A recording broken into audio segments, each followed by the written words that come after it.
ओम उमा महेश्वराय नमः। हमारे चैनल पर आप सभी का स्वागत है। दोस्तों, आज आप सुनने वाले हैं सोमवार व्रत कथा। सोमवार व्रत भगवान शिव को समर्पित होता है। सोमवार व्रत भगवान शिव को प्रसन्न करने के लिए रखा जाता है।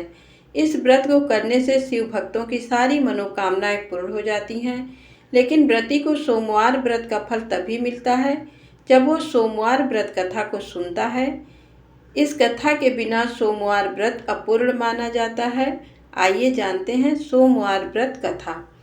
एक समय की बात है, किसी नगर में एक धनी व्यापारी रहता था।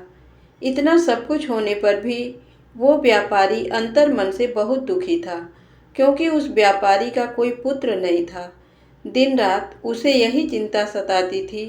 पुत्र पाने की इच्छा से वह व्यापारी प्रति सोमवार भगवान शिव की व्रत पूजा किया करता था।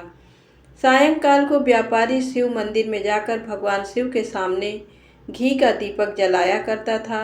उस व्यापारी की भक्ति देखकर एक दिन पार्वती माँ ने भगवान शिव से कहा, हे प्राणनाथ, ये व्यापारी आपका सच्चा भक्त है। कितने दिनों से ये सोमवार का व्रत और पूजा नियमित कर रहा है। भगवान, आप इस व्यापारी की मनोकामना अवश्य पूर्ण करें। पार्वती का इतना आग्रह देखकर भगवान शिव ने कहा, तुम्हारे आग्रह पर मैं इस व्यापारी को पुत्र प्राप्ति का वरदान देता हूँ, लेकिन इसका पुत्र 16 वर्ष से अधिक जीवित नहीं रहेगा। उसी रात भगवान शिव ने स्वप्न में उस व्यापारी को दर्शन देकर उसे पुत्र प्राप्ति का वरदान दिया और उसके पुत्र के 16 वर्ष तक जीवित रहने की बात भी बताई। भगवान के वरदान से व्यापारी को खुशी तो हुई, लेकिन पुत्र की अल्पायु की चिंता ने उस खुशी को नष्ट कर दिया। व्यापारी पहले की तरह सोमवार का विधिवत व्रत करता रहा। कुछ महीने पश्चात उसके घर में अति सुंदर पुत्र उत्पन्न हुआ। इससे व्यापारी के घर में खुशियां भर गईं। बहुत धूमधाम से पुत्र जन्म का समारोह मनाया गया। व्यापारी को पुत्र जन्म की अधिक खुशी नहीं हुई, क्योंकि उसे पुत्र की अल्प आयु के रहस्य का पता था। ये रहस्य घर में किसी को नहीं मालूम था। विद्वान ब्राह्मणों ने उस पुत्र का नाम अमर रखा। जब अमर 12 वर्ष का हुआ तो शिक्षा के लिए उसे वाराणसी भेजने का निश्चय हुआ। व्यापारी ने अमर के मामा दीपचंद को बुलाया और कहा कि अमर को शिक्षा प्राप्त करने के लिए वाराणसी छोड़ाओ। अमर अपने मामा के साथ शिक्षा प्राप्त करने के लिए चल दिया। रास्ते में जहाँ भी अमर और दीपचंद रात्रि विश्राम के लिए ठहरते, वहीं यज्ञ करते और ब्राह्मणों को भोजन कराते थे। लंबी यात्रा के बाद अमर और दीपचंद एक नगर में पहुँचे। उस नगर के राजा की कन्या के विवाह की खुशी में पूरे नगर को सजाया गया था। निश्चित समय पर बारात आ गई, लेकिन वर का पिता अपने बेटे के एक आंख से काना होने के कारण बहुत चिंतित था। उसे इस बात का भय सता रहा था कि राजा को इस बात का पता चलने पर कहीं वह विवाह से इनकार न कर दे, इससे उसकी बदनामी होगी। वर के पिता ने अमर को देखा तो उसके मस्तिष्क में एक विचार आया। उसने सोचा, क्यों न इस लड़के को दूल्हा बनाकर राजकुमारी से विवाह करा दूं। विवाह के बाद इसको धन देकर विदा कर दूंगा और राजकुमारी को अपने नगर में ले जाऊंगा। वर के पिता ने इसी संबंध में अमर और दीपचंद से बात की। दीपचंद ने धन मिलने के लालच में वर के पिता की बात स्वीकार कर ली। अमर को दूल्हे के वस्त्र पहनाकर राजकुमारी चंद्रिका से विवाह करा दिया गया। राजा ने बहुत सा धन देकर राजकुमारी को विदा किया। अमर जब लौट रहा था तो सच नहीं छिपा सका और उसने राजकुमारी की ओढ़नी पर लिख दिया, राजकुमारी चंद्रिका, तुम्हारा विवाह तो मेरे साथ हुआ था। मैं तो वाराणसी में शिक्षा प्राप्त करने जा रहा हूँ।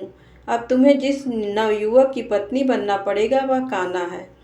जब राजकुमारी ने अपनी ओढ़नी पर लिखा हुआ पढ़ा तो उसके काने लड़के के साथ जाने से इनकार कर दिया। राजा ने सब बातें जानकर राजकुमारी को महल में रख लिया। उधर अमर अपने मामा दीपचंद के साथ वाराणसी पहुंच गया। अमर ने गुरुकुल में पढ़ना शुरू कर दिया। जब अमर की आयु 16 वर्ष की पूरी हुई तो उसने एक यज्ञ किया। यज्ञ की समाप्ति पर ब्राह्मणों को भोजन कराया और खूब अन्न वस्त्र दान किए। रात को अमर अपने शयन कक्ष में सो गया। शिव के वरदान के अनुसार शयनावस्था में ही अमर के प्राण पखेरु उड़ गए। सूर्योदय पर मामा अमर को मृत देखकर रोने पीटने लगा। आसपास के लोग भी एकत्र होकर दुख प्रकट करने लगे। मामा के रोने विलाप करने के स्वर समीप से गुजरते हुए भगवान शिव और माता पार्वती ने भी सुने। पार्वती जी ने भगवान से कहा, प्राणनाथ, मुझसे इसके रोने के स्वर सहन नहीं हो रहे, आप इस व्यक्ति के कष्ट अवश्य दूर करें।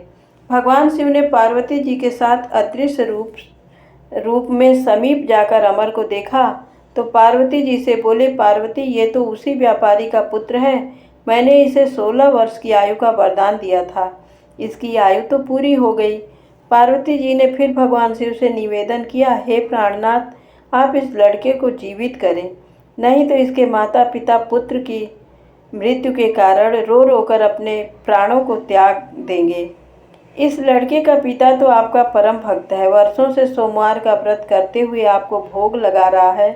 पार्वती के आग्रह करने पर भगवान शिव ने उस लड़के को जीवित होने का वरदान दिया और कुछ ही पल में वह जीवित होकर उठ बैठा। शिक्षा समाप्त करके अमर मामा के साथ अपने नगर की ओर चल दिया।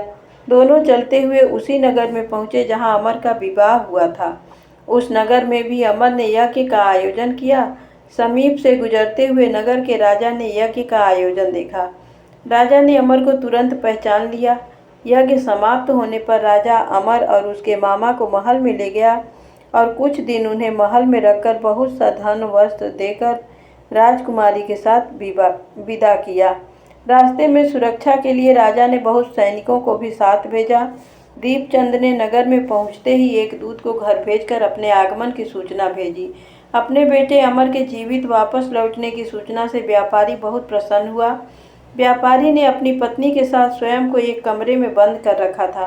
भूखे प्यासे रहकर व्यापारी और उसकी पत्नी बेटे की प्रतीक्षा कर रहे थे। उन्होंने प्रतिज्ञा कर रखी थी कि यदि उन्हें अपने बेटे की मृत्यु का समाचार मिला तो दोनों अपने प्राण त्याग देंगे। व्यापारी अपनी पत्नी और मित्रों के साथ नगर के द्वार पर पहुंचा। अपने बेटे के विवाह का समाचार सुनकर पुत्र वधू राजकुमारी चंद्रिका को देखकर उसकी खुशी का ठिकाना न रहा। उसी रात भगवान शिव ने व्यापारी के स्वप्न में आकर कहा, हे श्रेष्ठी, मैंने तेरे सोमवार के व्रत करने और व्रत कथा सुनने से प्रसन्न होकर तेरे पुत्र को लंबी आयु प्रदान की है। व्यापारी बहुत प्रसन्न हुआ। सोमवार का व्रत करने से व्यापारी के घर में खुशियां लौट आई। शास्त्रों में लिखा है कि जो स्त्री पुरुष सोमवार का विधिवत व्रत करते और व्रत कथा सुनते हैं, उनकी सभी इच्छाएं पूरी होती हैं। धन्यवाद।